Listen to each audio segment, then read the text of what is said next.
Assalamualaikum warahmatullahi wabarakatuh. Perkenalkan, nama saya Farizal Maldini Muhammadian, dari kelas 6 SDN Niji 4, Kota Mojokerto, Jawa Timur.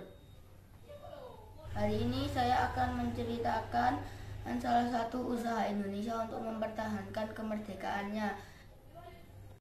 Salah satunya yaitu dengan jalur pertempuran. Salah satu pertempuran yang terkenal adalah pertempuran 10 November yang berlokasi di Surabaya. Awal terjadinya pertempuran 10 November adalah 27 Oktober 1945. 6 tokoh yang terlibat dalam pertempuran 10 November adalah 1. Bung Tomo, 2. Gubernur Suryo, 3. K. Hashim Asyari, 4.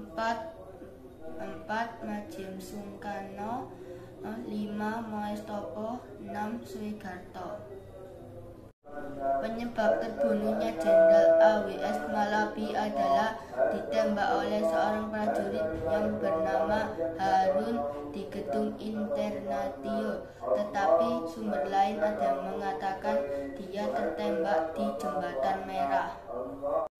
Pertempuran ini berlangsung selama 3 minggu 3 hari yang dilatar belakangi oleh terbunuhnya Jenderal A.W.S. Malabi yang membuat pihak Inggris murka dan akhirnya menggempur Surabaya pada tanggal 10 November. Puncak pertempuran tersebut terjadi pada tanggal 10 November sesuai dengan namanya, yaitu Pertempuran 10 November. Pertempuran Surabaya berakhir pada 28 November 1945. Akhir pertempuran itu, arek-arek Surabaya menang dan pihak Inggris meminta agar Bung Karno segera melaksanakan gencatan senjata. Pasukan Inggris sangat diuntungkan dengan tank, pesawat tempur, dan 30.000 tentara, sedangkan Indonesia hanya mengandalkan 20.000 tentara ramantan prajurit peta dan arek-arek Surabaya.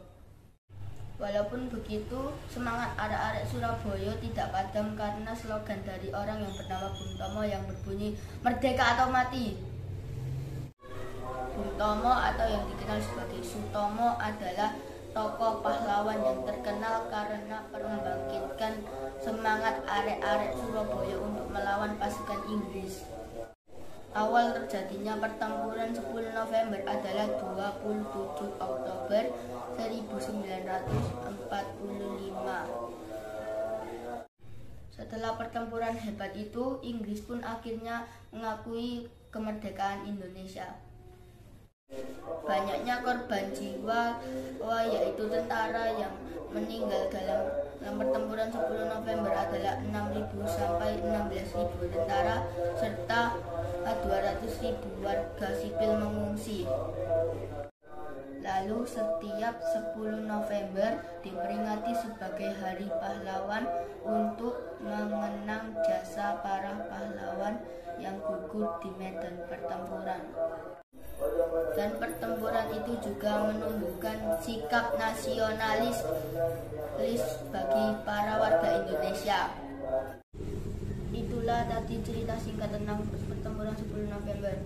Jika pertempuran itu tidak pernah ada, maka Indonesia akan terus dijajah. Kita juga harus menghargai jasa para pahlawan dengan cara melanjutkan perjuangannya.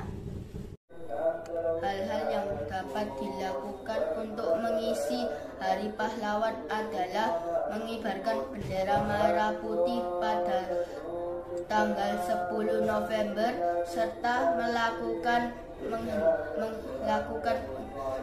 mengheningkan cipta selama 60 detik.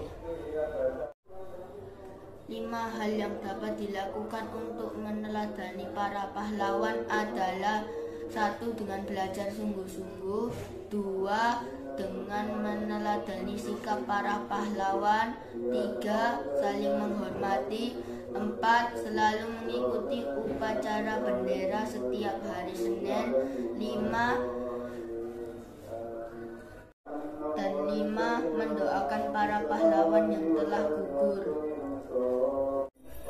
Dan pertempuran itu juga menumbuhkan sikap nasionalis bagi para warga Indonesia. Demikian cerita singkat tentang pertempuran 10 November. Semoga dapat diambil hikmah dari cerita tersebut. Dan saya mohon maaf yang setulus-tulusnya jika ada salah kata dalam cerita tersebut. Demikian, wassalamualaikum warahmatullahi wabarakatuh.